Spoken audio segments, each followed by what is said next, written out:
الدرس رقم 85 هنتعلم نعمل قائمة مهام تفاعلية.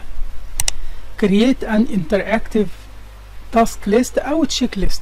هيبقى فيها check list. يعني ايه الكلام ده؟ تعالى مع بعضينا اقول لك يعني ايه. دي هتبقى قائمة المهام، ده سيريال نمبر. اي حاجة بتخلص بعلم صح عليها بالتشيك بوكس، بيحصل لها تشطب عليها كده، وبعدين تطلع لي النسبة المئوية للي تم انجازه، وبتبقى انتراكتيف يعني مع كل حاجة. طب تعال نشوف الملف على طول اللي هو فيه الكلام ده. ادي مثلا المهام مفيش ولا حاجة تم انجازها. اعلم على اول تاسك دي، هيقول لي ان دي 8% بالنسبة لباقي المهام. طب هنا يبدأ يشطبها كده ويقول لي ان دي 15%، وافضل شغال كده. كل ما اخلص حاجة يديني نسبة الانجاز بتاعتي شكلها ايه، لحد ما اخلص كله وهو شغال معايا بالطريقة دي. فبالتالي هنتعلم مجموعة كبيرة من المهارات في الملف ده. وده طبعا احنا استخدمنا التيبلز لان كده هتبقى التاسكس دي دايناميك، والسيريال ده دايناميك، والستيت دي دايناميك، كله دايناميك. فطبعا انا حتى اقدر لو زودت خانة كده، سحبت يعني زودت الجدول ده خانة او خانتين، اي حاجة يعني، كأن في 2 تاسك مش موجودين ما تمش انجازهم، اللي هم التاسك 14 و15. فبالتالي قلت النسبة المئوية. طب انا لو مسحتهم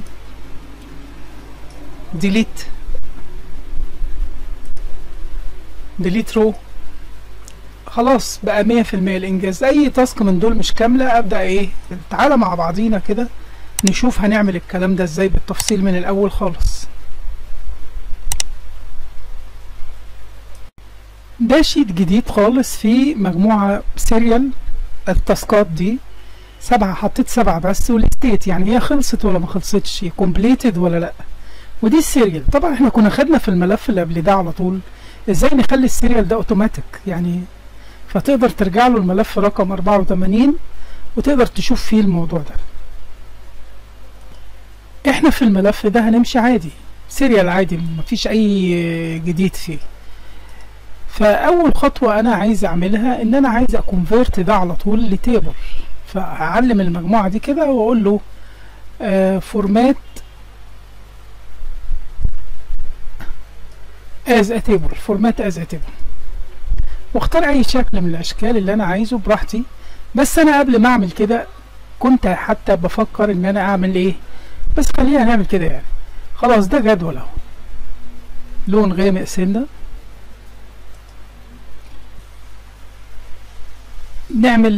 نختار منها كده تاني اي شكل تاني ممكن يكون ليه تأثير يعني.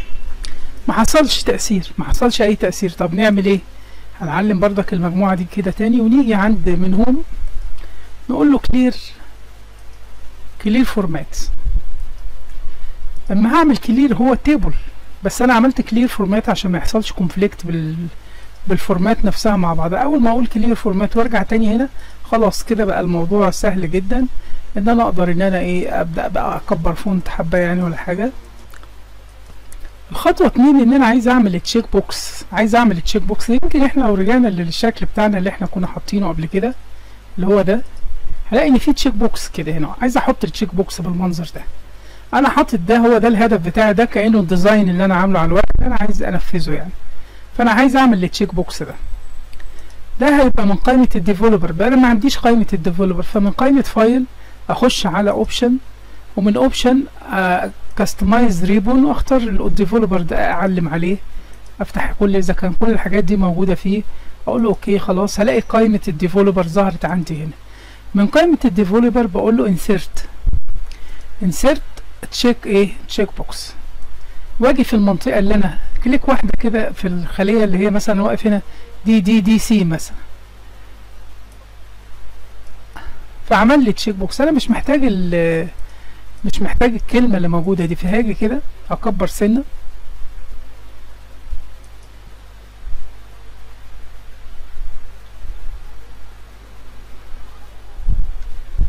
انا عايز بس العلامه دي اللي هي تشيك بوكس. ممكن اقول له اربطه بخليه، اقول له بيساوي سي، طبعا سي كامل اللي قصادها اللي فيها العمود ده، سي 6.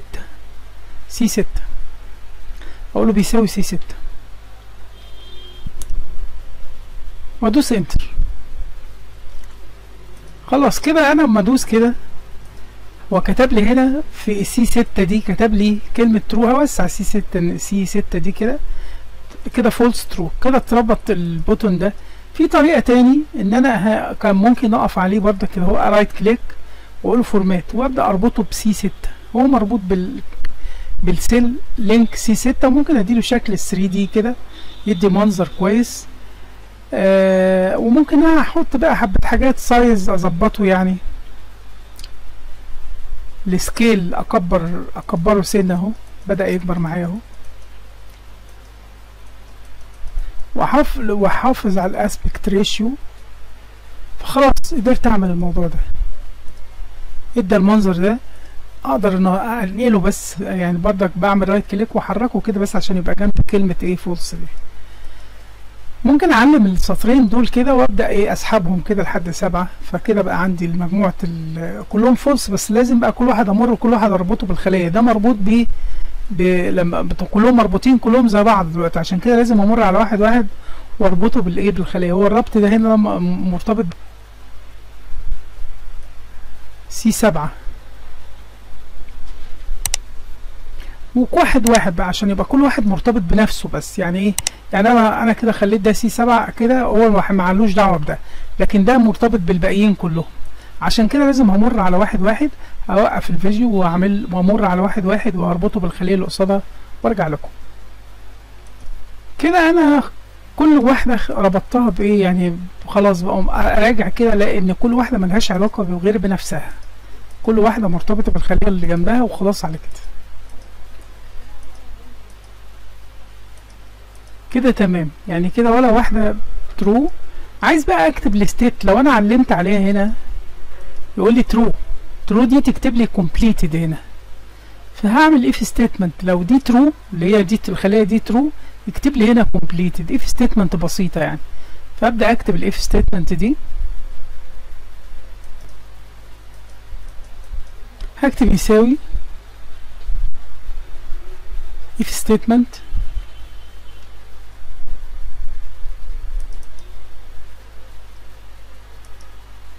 هقول له لو دي الخلية لو الخلية دي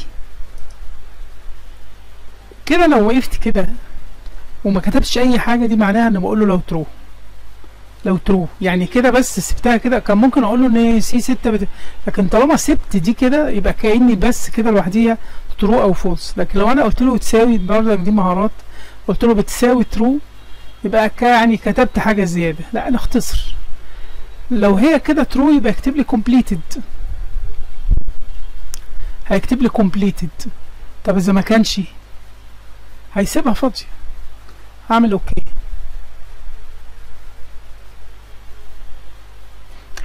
هوسع بس العمود ده سنة كده عشان كلمة completed يعني.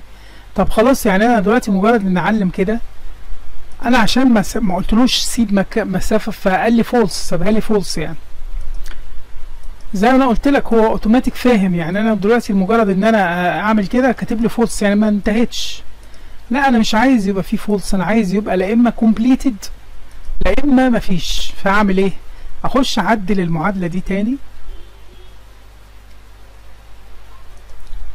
واحط له بس 2 كوتيشن هنا، مجرد بس ان هي كده فولس. هو ملوش دعوه بفولس ولا ترو، هو مجرد كومبليتد وخلاص على كده. عشان انا ما حطيتش الايه الاتنين كوتيشن بس. الحاجات دي بسيطة مش محتاجين نستخدم اف ايرور ولا اي حاجة. يبقى كده خلاص انا اي حاجة كده دي مرحلة اللي بعد كده في كونديشنال فورمات. ان انا عايز اللي انا اعملها بالمنظر ده يبتدي يخلي لي يعيد التشكيل بتاع الحروف دي. كل السطر ده كله يبقى كومبليتد، يبقى باهت زي ما حصل قبل كده وريتكم في الديزاين في الفايل بتاعي الاصلي. يعني كده او يديها لون تاني ويشطب عليها كده. نعملها ازاي دي؟ نعملها بالكونديشنال فورماتنج. هعمل ازاي هعلم الخلايا دي كده كلها زي ما هي كده. هنعلم الخلايا دي كلها زي ما قلنا. بعد ما علمتها اخش على الكونديشنال فورماتنج. هقول له نيو رول يعني ايه؟ عايز رول جديد اعمله للموضوع. واختار اخر حاجه دي وابدا اكتب له الايكويشن بتاعتي. ايه الفورمولا؟ اقول له ان لو الخليه ديت بتساوي completed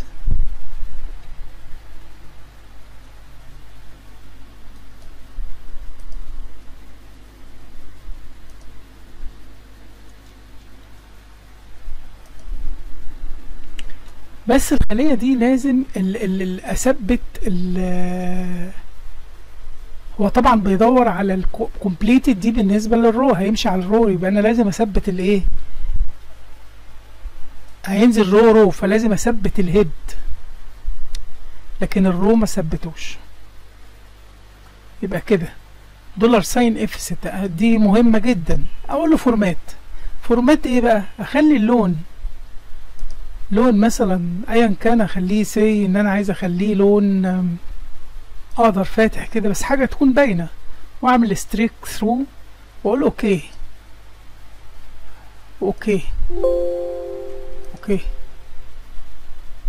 كومبليتد، بس مفيش كوتيشن ظاهرة ناحية دي، برضك هحط الكوتيشن التانية، الزرار عندي بيعلق بتاع الكوتيشن، اقول اوكي. انا دلوقتي خلاص نفذت، لو دوست كده قام معلم لي ايه؟ لا مش عاجبني اللون ده، اللون اللي هو عمله ده مش عاجبني. طبعا لو اي حاجه على ما عملتها هيعمل لي الشطبه دي، بس انا عايز لون يبقى يعني الدنيا تبقى مقروءه، يعني عشان كده انا قاصد ان احنا نعدل. هعلم بردك المجموعه دي كده واقول له كونديشنال فورماتنج واقول له مانج رولز، هيطلع لي الرولز بتاعي ده اللي انا مختاره ده. كان في رولز قبل كده موجود في الملف ده في الشيت اللي فات، واقول له اديت رول، وبعدين اقول له فورمات، اغير اللون ده، اغير اللون، اخلي اللون يعني اغمق سنه عشان يبقى مقروء، بس ازرق غامق او اخضر غامق سنه يعني كده. وممكن اخليه ايتاليك يعني يحصل كده ميل فيه، وبولد او ايتاليك بولد براحتي بقى يعني كده، واقول له اوكي كده، وبعدين اقول له اوكي، وبعدين اقول له ابلاي واتفرج قبل ما اخرج بره. فانا طبعا ما كنتش معلم على اي حاجه عشان اشوف، يعني لو انا كنت معلم على حاجه طبعا دي غامقه زياده عن اللزوم، فانا هسيب 2 متعلمين كده عشان ابدا برضك كأن احنا بندرس. كنت مانج رول واختار الرول دي واقول له برضك اديت رولز وابدا اظبط. خلاص انا بقى عايز اخفي العمود ده، العمود سي ده ملوش اي لازمه، اعمل له هايت، اعمل له ايه هايت، ويبقى بس التشيك بوكس دي جنب دي كده، وخلصنا على كده. طب انا عايز اشوف نسبة الانجاز ايه، يعني ايه النسبة اللي هو طبعا نرجع تاني للرسمة بتاعتنا اللي هي المنظر. عايز ارسم اللي هي الدونات دي اتشارت بالمنظر ده يعني، او اغير الشكل زي ما انا عايز، بس ده الشكل اللي احنا عايزين نعمله. هنعمل الكلام ده ازاي؟ تعال نقول لك هنعمل الكلام ده ازاي خطوة خطوة. اول حاجة انا عايز اعد كلمة completed دي، فهكتب كاونت اف، هستخدم الداله بتاعه كاونت اف ان انا اعد الخلايا اللي فيها كلمه كومبليتد. الرينج اللي هو الرينج على طول اختار ده، بس هو هيبقى دايناميك رينج لان دي يعني حتى هو كده كاتب لي التيبل ستيت يعني تيبل بقى، فخلاص ده دايناميك، مش هيكتب لي من كذا لكذا، هو بيمتد مع الكريتيريا كومبليتد. خلاص هما 3 عدهم لي، كاتب لي 3 هنا اوكي، يعني هو كاتب 3 هنا 3 وهم 3 كده اوكي، يبقى انا معادلتي مظبوطه تمام التمام. فكتب لي 3 هنا، اكبر بس ال3 دي عشان اشوفها. طب برضك انا عايز استخدم هنا اشوف الكاونت اف دي، اشوف دول كام، المهام عددهم كام كلهم، المهام دي عددها كام. فممكن استخدم كاونت بس بتساوي كاونت ايه،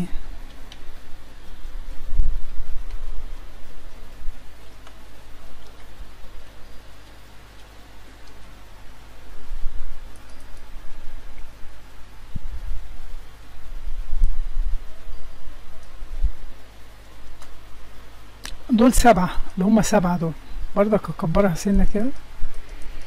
طب هم يعني ال3 من ال7 دول كام في المية؟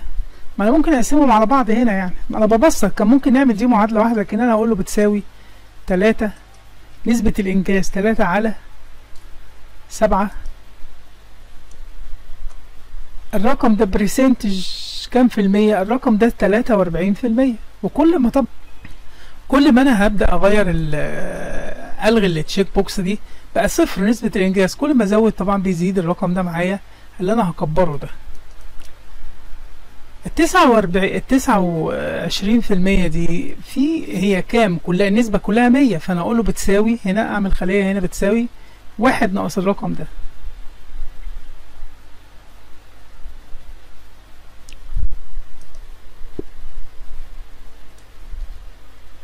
يبقى طبعا كل ما اعلم الرقم الواحد النسبة الأولانية دي بتقل، والنسبة المهم مجموع الرقمين دول يبقى 100%. دايما مجموع الرقمين دول هيبقى 100%.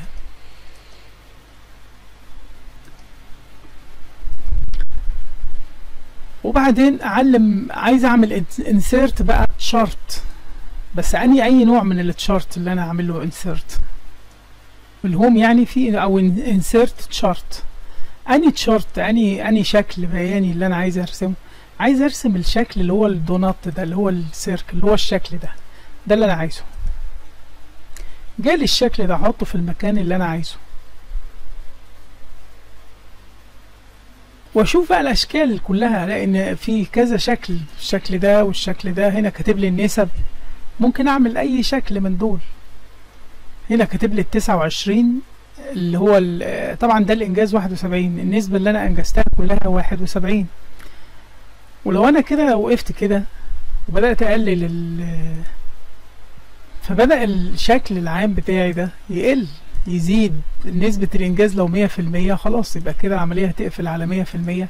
يبقى البرتقاني ده انا كده كلهم ما عدا مين اللي مش متعلمة دي، خلاص كده 100%. النسبة دي 100%. عايز بقى اغير الشكل ده، خليه كده بروفيشنال، فاقف عليه كده واقول له فورمات تشارت اريا، يطلع لي الشكل ده. عايز برضك الغي كام حاجه من هنا كده عشان اقدر ان انا اعرف انا عايز يعني اعمل ايه بالظبط. فانا مش عايز الكتابات دي عشان اوسع التشارت ده، فاعمل ديليت لدي، اعلم دي واعمل لها ديليت. مش عايز النسب دي خالص، لا دي ولا دي. فيبدا ياخد شكل كده، ياخد شكل جمالي يعني، ان هو يكبر معايا كده، احركه كده بقدر اكبر واصغر.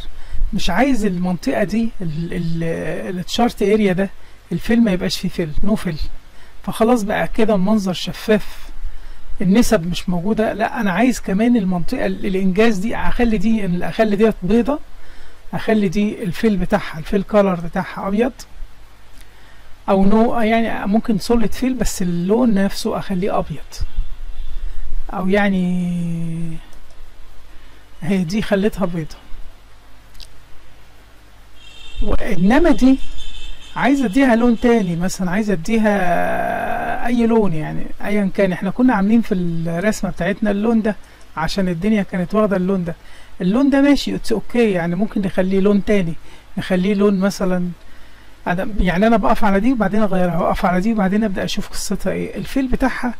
لو عايز اغيره خلاص بغير، اديله لون تاني غير ده، غير الابيض يعني. وممكن اي لون تاني، ممكن ازرق، ممكن اوسع الموضوع كده عندي كانه المنطقه دي داخله في دي. بس هو طبعا انا يهمني الشكل يعني، مش اكتر من كده.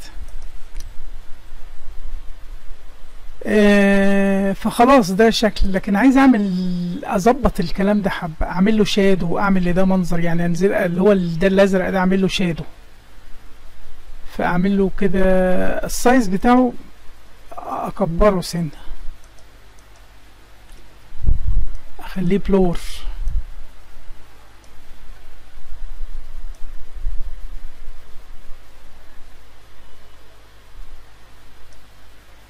طبعا انا واقف على ده بس، ماليش دعوه بالتاني.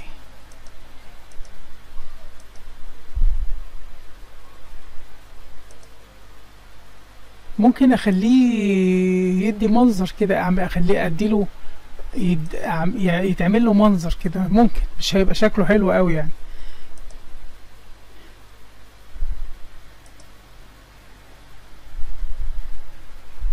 ممكن السايز بتاعه يزيد، يبقى السايز بتاعه ده هيدي منظر احترافي اكتر يعني. هو شكله ده السايز بتاع الشادو الجلو، سوري لا مش عايزه يزيد، عايزه يبقى بسيط قوي. وطبعا اللون بتاع الشادو ده يبقى مش اللون ده، انا عايزه لونه يعني يبقى حاجة، الحاجات دي بتدي يعني كده شكله ألطف يعني.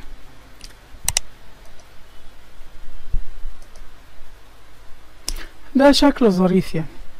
طب انا يبقى كده، انا الشكل بعد التجارب اللي انا عملتها كتير، قعدت اجرب والعب في الفورماتنج وكده، لازم تتدرب عليها يعني، لانها فيها سيتنج كتيره جدا. عايز احط تكست بقى اللي هي ال57% دي في الوسط، اعمل ايه؟ اقفل دي خالص دلوقتي خلاص، واحرك دي كده سنه، واخفي انا عايز الرقم ده خلاص. انا هاجي دلوقتي عايز احطه هنا في الوسط، فهاجي من قائمه insert text box واعمل التكست ده هنا اهو كده.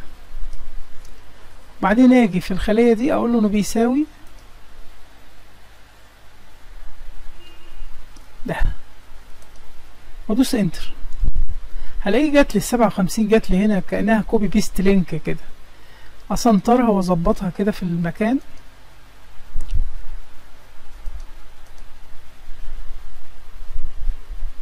وما خليش فيه نو فيل يعني. فخلاص بالمنظر ده، وابدا اكبر الفونت ده سنه زي ما انا عايز، اكبر السايز ده،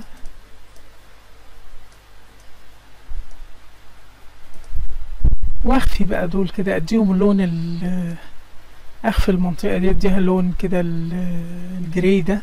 خلاص كده هو ده اختفى، لكن ده موجود كده. انا لما هاجي اشتغل بقى عادي جدا. اهم ملحوظه عشان نوصل للشكل غير زي ما انت شايف كده، الشكل اعتقد ان هو شكل يعني احترافي سيدنا يعني. هو ده بدايه ان احنا نبدا نفكر ازاي نظبط الشغل بتاعنا بشكل نديله شكل جمالي يعني. اتمنى يكون الملف عجبكم. شكرا، سلام. طبعا انا هسيب لكم الملف ده على الموقع على جوجل درايف، تقدروا تنزلوه زي ما هو بكل الحاجات اللي فيه دي.